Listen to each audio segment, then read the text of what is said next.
અને મેરે ભાઈ બહેન અક્રૂરને લેવા માટે ગોકુળમાં મોકલ્યા છે. અક્રૂર ગોકુળની અંદર ગયા છે.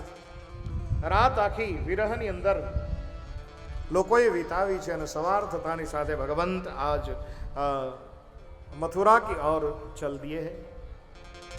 मेरे भाई बहन अवतार हमेशा गतिशील હોય છે અને એક ગતિશીલ અવતાર 11 વર્ષ અને 52 દિવસની પવિત્ર એ લીલાઓ કરી અને મથુરા તરફ ગયા છે. મથુરાની અંદર મેરે ભાઈ બહેન બગીચાની અંદર વિશ્રામો કર્યો છે. રાત્રિના સંધ્યાના સમયે ફરવા માટે વિહાર કરવા માટે ગયા ભગવંત અને પેલો રજક સામો મળ્યો, એમનો ઉદ્ધાર કર્યો છે. સુદામા માળીએ ફૂલહાર પહેરાવ્યો તો એમના ઉપર કૃપા કરી છે. કુબજા 3 અંગથી વાકી હતી, ચંદન લઈ અને કંસ પાસે જતી હતી, પણ ભગવાન કૃષ્ણને જોઈ અને કૃષ્ણ પરમાત્માના ભાલ પ્રદેશની અંદર જ્યાં ચંદન લગાવ્યું 3 અંગથી વાકી કુબજા હતી એમને સુંદરી બનાવી છે. વેપારીઓનો આવકાર સ્વીકાર્યો, ધનુષ્ય ભંગ થયું છે અને કોલિયા પીડ હાથીને માર્યો છે. રંગભૂમિની અંદર ભગવાન આવ્યા. એ યુદ્ધ ભૂમિની અંદર ભગવાન જેવી જેવી જેમની જેમની ભાવના હતી, જિનકી રહી ભાવના જૈસી પ્રભુ મૂરત તિન દેખી તેસી, આવા ભગવાન દેખાણા. અને રંગભૂમિની અંદર કોલિયા પીડ હાથીનું મૃત્યુ થતાની સાથે ચાણૂર અને મુષ્ટિક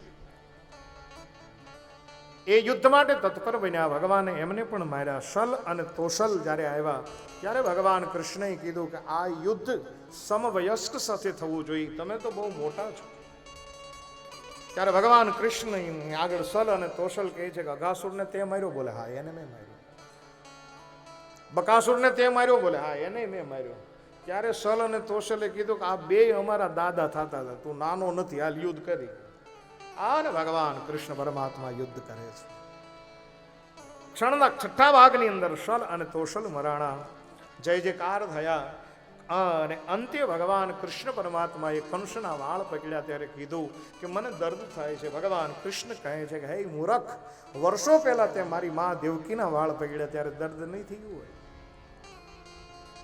એક મુષ્ટિકાનો પ્રહાર કર્યો, કંસ વધ થયો છે. અને જેવો કંસ મરાણો, દ્વારકાના યાદવો ખૂબ મથુરાના યાદવો ખૂબ રાજી થયા છે. અને સીધા જ માતા પિતાને વંદન કર્યા. જેલની અંદર જઈ અને જ્યાં જન્મ થયો ત્યાં વંદન કરે છે. જનની જન્મભૂમિશ્ચ સ્વર્ગાદપી ગરીયસી, એ ન્યાય મેરે ભાઈ બહેન. જનની અને જન્મભૂમિ હંમેશા સ્વર્ગ કરતા મહાન છે, એને ન ભૂલવી જોઈએ. એ ન્યાય ભગવાને વંદન કર્યા. ઉગ્રસેનને જેલમાંથી છોડાવી અને રાજ પરત સોંપ્યું છે.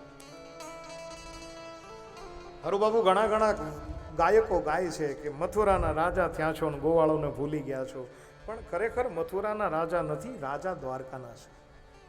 મથુરાનું રાજ્ય પરત સોંપ્યું છે ઉગ્રસેન. રાજ્ય ગાદી સોંપી નંદ બાબાને વિદાય આપી સાંદીપનીની અંદર જઈ અને સુદામા સાથે ભગવાન ભેણ્યા છે. જન્મ નક્ષત્ર આવ્યું.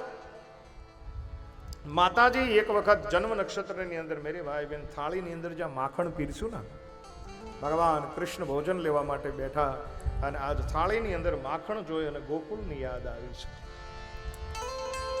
ભગવાન રડે છે. અન્નનું અપમાન ન કરાય, પગે લાગી વંદન કરી અને અટારી ઉપર જઈ અને ચોધાર આંસુએ કૃષ્ણ રડે છે. ઉદ્ધવને બોલાવવામાં આવ્યા. ઉદ્ધવને કીધું કે જા જઈને એને કે શા માટે રડે છે.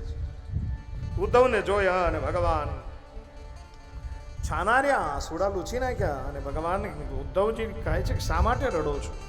ત્યારે ભગવાન કૃષ્ણ કહે છે કે મારી મા દેવકીજીને કહેજે કોઈ દિવસ થાળીની અંદર માખણ ન પીરું. શા માટે?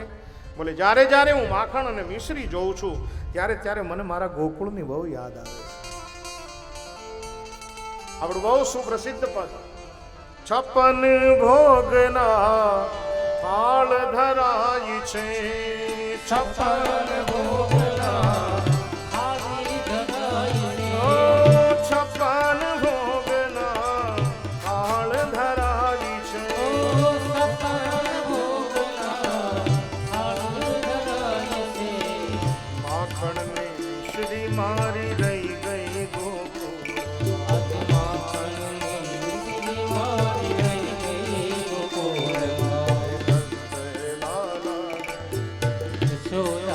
સાંભળે મમ મૂર્તિ મારી